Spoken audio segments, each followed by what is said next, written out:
Hey guys, welcome back to our channel Mahi talkies.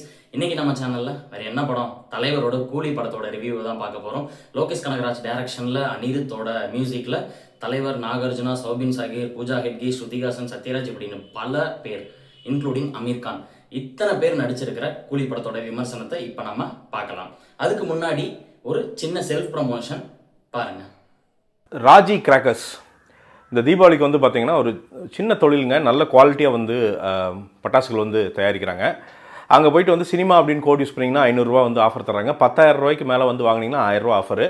இப்போயே வாங்கி pre book பண்ணி வச்சிட்டிங்க அப்படின்னா உங்களுக்கு எப்போ வேணுமோ அப்போ வந்து பார்த்திங்கன்னா உங்களுக்கு வந்து உங்கள் வீட்டுக்கு டெலிவரி பண்ணிடுவாங்க. தமிழ்நாடு, இந்தியா ஃபுல்லாக நீங்கள் எங்கே இருந்தாலும் சரி அவங்கள கூப்பிட்டு வந்து தாராளமாக நீங்கள் ஆர்டர் பண்ணலாம். ரொம்ப தரமான பட்டாசுகள் விற்கிற ஒரு அழகான ஒரு சின்ன பிஸ்னஸுங்க, சிவகாசி பேஸ் பண்ணி இருக்கிறவங்க.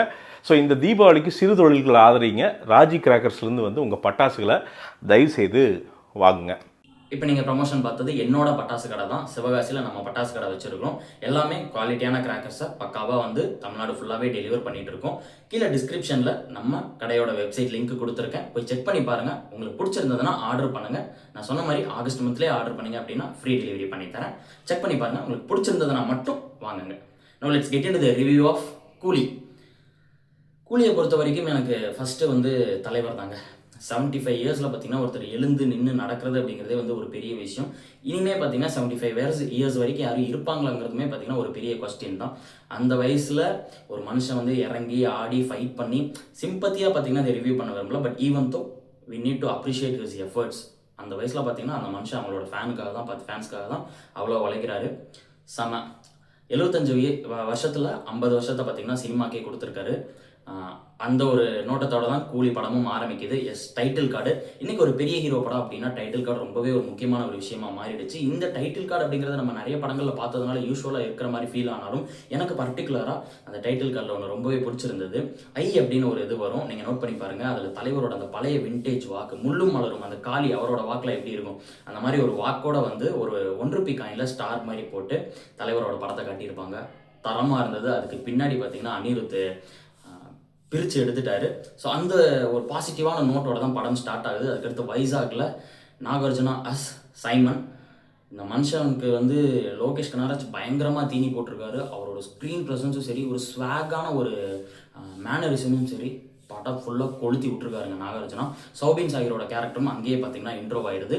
ஸோ இவங்க 2 பேர் மூலமாக தான் கதை நகர ஆரம்பிக்குது. அதுக்கடுத்து வந்து தலைவரோட இன்ட்ரோ ரொம்ப சிம்பிளாக தான் இருந்தது, ஆனால் இம்பேக்ட்ஃபுல்லாக இருந்தது. அதுக்கு காரணம் அவரோட ஐஸும் அவரோட ஸ்க்ரீன் ப்ரெசன்ஸும். மேன்சன் டே அங்கே இருக்கிற ஊழியர்கள் எல்லாமே வந்து அண்ணா அந்த மாதிரி தோரணம் கட்டியாச்சு, பிரியாணி ரெடி ஆயிடுச்சு மேன்சன் டேக்கு, லைட்டாக அப்படி சரக்கு போட்டால் பசங்க எல்லாம் ஜாலியாயிரும் அப்படின்னு சொல்கிறதுக்கு அடுத்து பார்த்தீங்கன்னா அப்படியே லைட்டாக அந்த மட்டன் சாப் பண்ணிட்டு இருக்கிற தலைவர் வந்து அப்படி ஒரு ஸ்க்ரீனை விளக்கிட்டு வர்றாரு.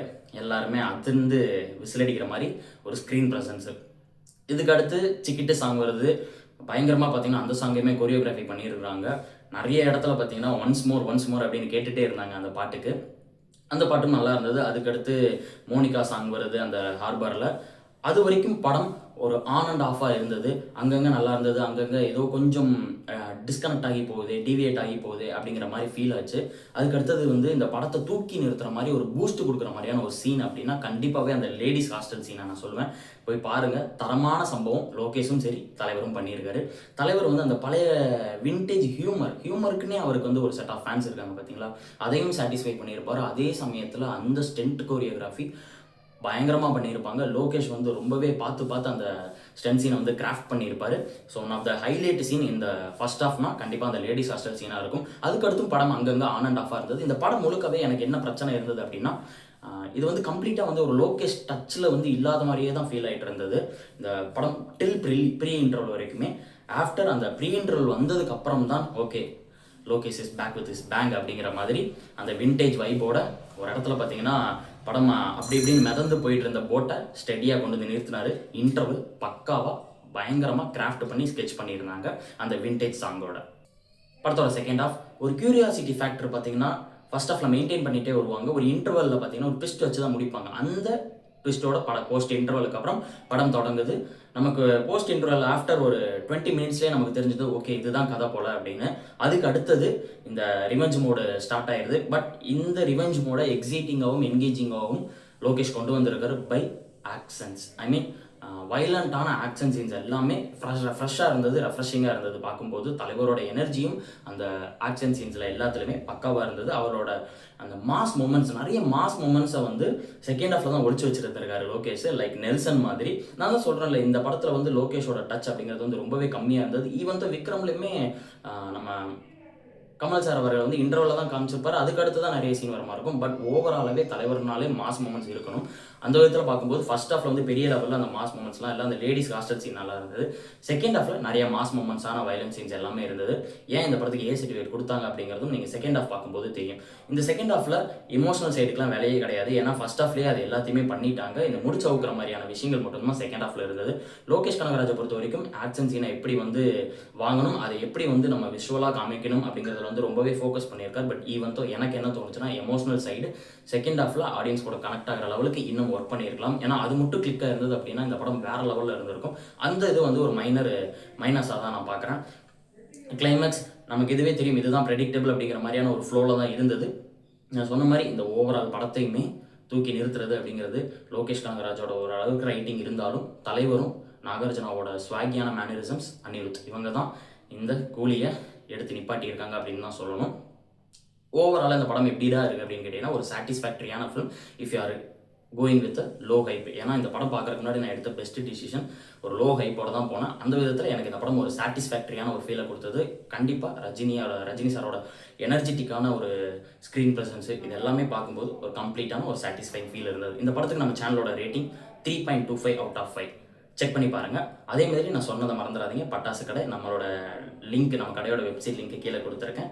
போய் அதையும் செக் பண்ணி பாருங்கள். ப்ராடக்ட்ஸை ஆட் பண்ணுங்கள், ஆர்டர் ப்ளேஸ் பண்ணுங்கள், உங்களுக்கு கால் வரும். So, give me your support. That's it for the video, guys. See you guys in next video. Until then, sign off from Mahi Takis. Raji crackers சிவகாசியிலிருந்து நேரடியாக தரமான பட்டாசுகள் நியாயமான விலையில், அதுவும் 75% டிஸ்கவுண்டோட இவங்க கிட்ட கிடைக்கும். 5000 ரூபாய்க்கு பட்டாசுகள் புக் பண்ணும்போது ஃபில்மி கிராஃப்ட் அப்படிங்கிற கோடை யூஸ் பண்ணிங்கன்னா 500 ரூபாய் இன்ஸ்டன்ட் டிஸ்கவுண்ட்டும், 10,000 ரூபாய்க்கு பட்டாசுகளை புக் பண்ணும்போது எக்ஸ்ட்ரா 500 ரூபாய் டிஸ்கவுண்ட்டும் இவங்க கிட்ட கிடைக்கும். சவுத் இந்தியா முழுக்க இவங்க ஃப்ரீயாக டெலிவரியும் பண்ணித்தராங்க. இவங்களுடைய ஆன்லைன் புக்கிங் வெப்சைட் லிங்க்கையும் கான்டாக்ட் டீட்டெயில்ஸையும் கீழே நான் டிஸ்கிரிப்ஷனில் விடுறேன். எந்த ஒரு ப்ராடக்ட்டையுமே நம்ம செக் பண்ணாமல் நம்மளுடைய வியூவர்ஸுக்கு நம்ம ரெக்கமெண்ட் பண்ண மாட்டோம். இவங்களுடைய பட்டாசுகளுடைய சாம்பிள்ஸை நாங்கள் ஏற்கனவே செக் பண்ணியாச்சு, சும்மா தரமாக இருக்குது. அப்புறம் என்ன, இந்த தீபாவளிக்கு தரமான பட்டாசுகளை ராஜி கிராக்கர்ஸ் கிட்ட புக் பண்ணுங்கள். தீபாவளியை சேஃபாக கொண்டாடுங்க.